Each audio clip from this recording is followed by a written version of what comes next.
The Giver by Lois Lowry. Chapter 1. It was almost December, and Jonas was beginning to be frightened. No, wrong word, Jonas thought. Frightened meant that deep, sickening feeling of something terrible about to happen. Frightened was the way he had felt a year ago, when an unidentified aircraft had overflown the community twice. He had seen it both times. Squinting toward the sky, he had seen the sleek jet, almost a blur at its high speed, go past, and a second later, heard the blast of sound that followed. Then, one more time, a moment later, from the opposite direction, the same plane. At first, he had only been fascinated.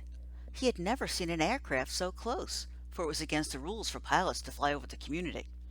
Occasionally, when supplies were delivered by cargo planes to the landing field across the river, the children rode their bicycles to the riverbank and watched, intrigued, the unloading and then the takeoff directed to the west, always away from the community. But the aircraft a year ago had been different. It was not a squat, fat-bellied cargo plane, but a needle-nosed single-pilot jet. Jonas, looking around anxiously, had seen others, adults as well as children, stop what they were doing and wait, confused, for an explanation of the frightening event. Then all of the citizens had been ordered to go into the nearest building and stay there, immediately. The rasping voice through the speakers had said, "Leave your bicycles where they are." Instantly, obediently, Jonas had dropped his bike on its side on the path behind his family's dwelling. He had run indoors and stayed there alone. His parents were both at work, and his little sister Lily was at the child care center, where she spent her after-school hours. Looking through the front window, he had seen no people. None of the busy afternoon crew of street cleaners, landscape workers, and food delivery people who usually populated the community at that time of the day. He saw only the abandoned bikes here and there at their sides. An upturned wheel on one was still revolving slowly. He had been frightened then. The sense of his own community was silent, waiting. It made his stomach churn. He had trembled. But it had been nothing. Within minutes the speakers had crackled again, and the voice, reassuring now and less urgent, had explained that a pilot in training had misread his navigational instructions and made a wrong turn. Desperately, the pilot had been trying to make his way back before his error was noticed. "Needless to say, he'll be released," the voice had said, followed by silence. There was an ironic tone to that final message, as if the speaker found it amusing, and Jonas had smiled a little, though he knew what a grim statement it had been. For a contributing citizen to be released from the community was a final decision, a terrible punishment, an overwhelming statement of failure. Even the children were scolded if they used the term lightly at play, jeering at a teammate who missed a catch or stumbled in a race. Jonas had done it once, had shouted at his best friend, "That's it, Asher, you're released," when Asher's clumsy error had lost a match for his team. He had been taken aside for a brief and serious talk by the coach, had hung his head with guilt and embarrassment, and apologized to Asher after the game. Now, thinking about that feeling of fear as he pedaled home along the river path, he remembered that moment of palpable, stomach-sinking terror when the aircraft had streaked overhead. It was not what he was feeling now with December approaching. He searched the right word to describe his own feeling. Jonas was careful about language, not like his friend Asher, who talked too fast and mixed things up, scrambling words and phrases until they were barely recognizable, and often very funny. Jonas grinned, remembering the morning that Asher had dashed into the classroom, late as usual, arriving breathlessly in the middle of the chanting of the morning anthem. When the class took their seats at the conclusion of the patriotic hymn, Asher remained standing to make his public apology as was required. "I apologize for inconveniencing my learning community." Asher ran through the standard apology phrase rapidly, still catching his breath. The instructor in class waited patiently for his explanation. The students had all been grinning, because they had listened to Asher's explanations so many times before. "I left home at the correct time, but when I was riding along near the hatchery, the crew was separating some salmon. I guess I got distraught watching them. I apologize to my classmates," Asher concluded. He smoothed his rumpled tunic and sat down.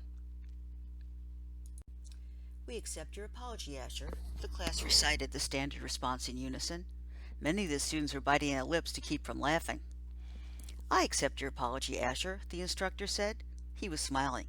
"And I thank you. because once again you have provided an opportunity for a lesson in language. Distraught is too strong an adjective to describe salmon viewing.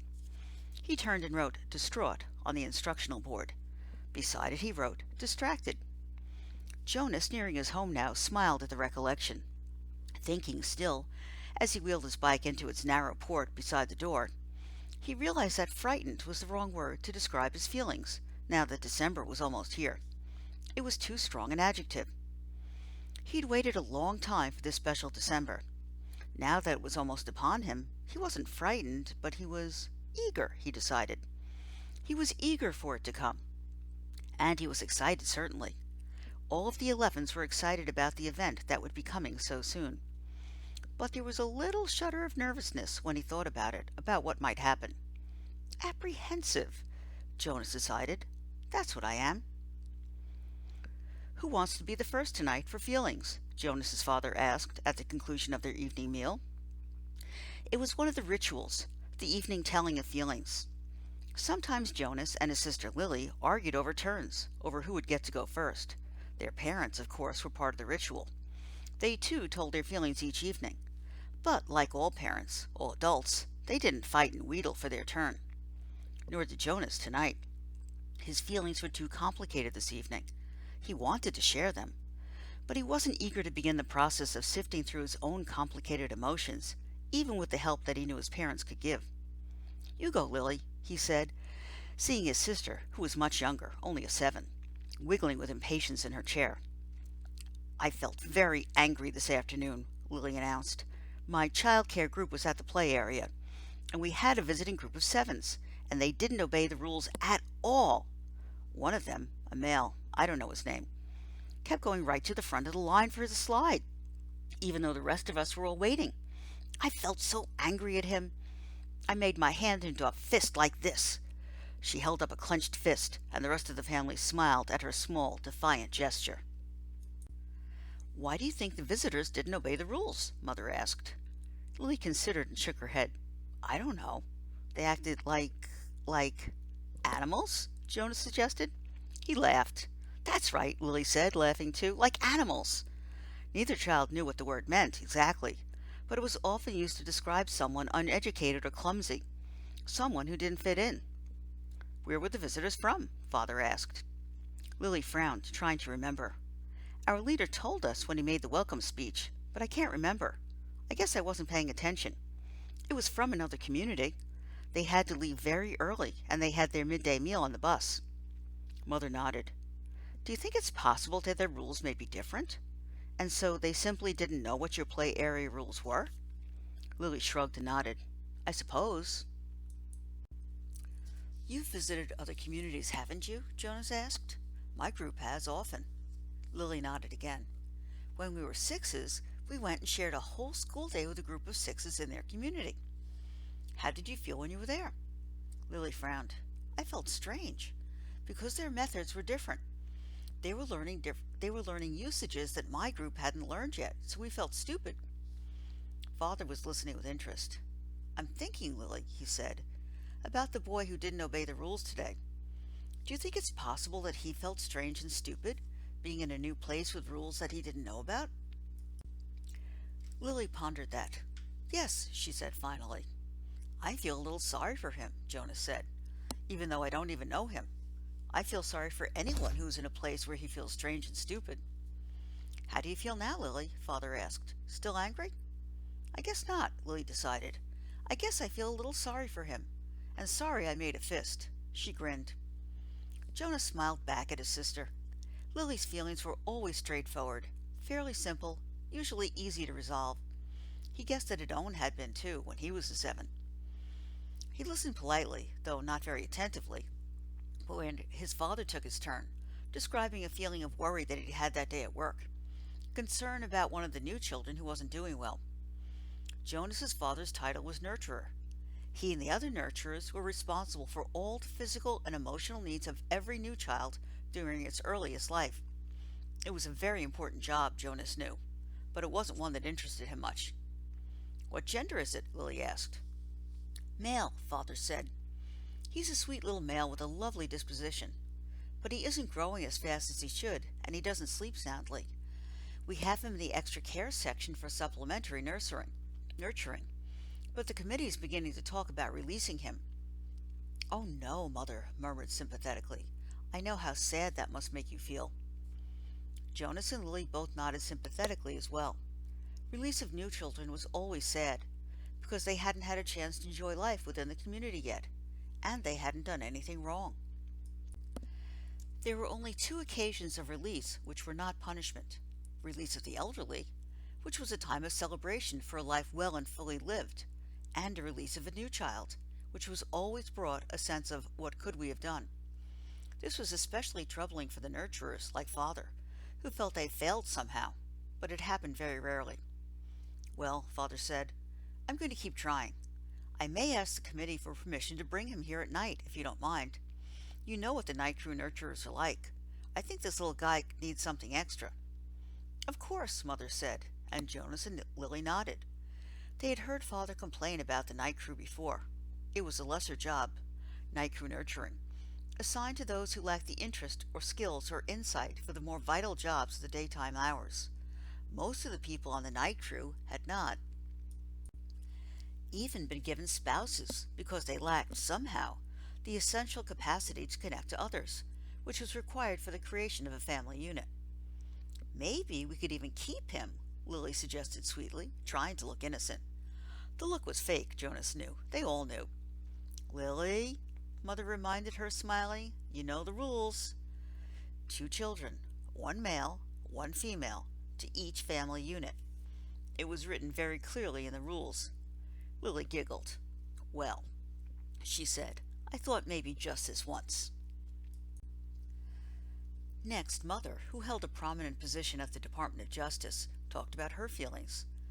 Today a repeat offender had been brought before her, someone who had broken the rules before, someone who she hoped had been adequately and fairly punished, and who had been restored to his place, to his job, his home, his family unit. To see him brought before her a second time caused her overwhelming feelings of frustration and anger, and even guilt, that she hadn't made a difference in his life. I feel frightened, too, for him, she confessed. You know that there's no third chance. The rules say that if there's a third transgression, he simply has to be released. Jonas shivered. He knew what happened.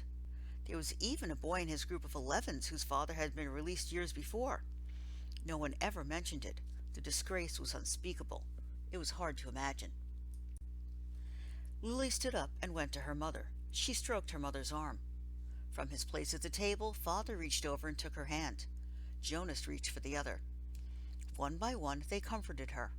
Soon she smiled, thanked them, and murmured that she felt soothed. The ritual continued. Jonas, Father asked, you're last tonight. Jonas sighed. This evening, he almost would have preferred to keep his feelings hidden.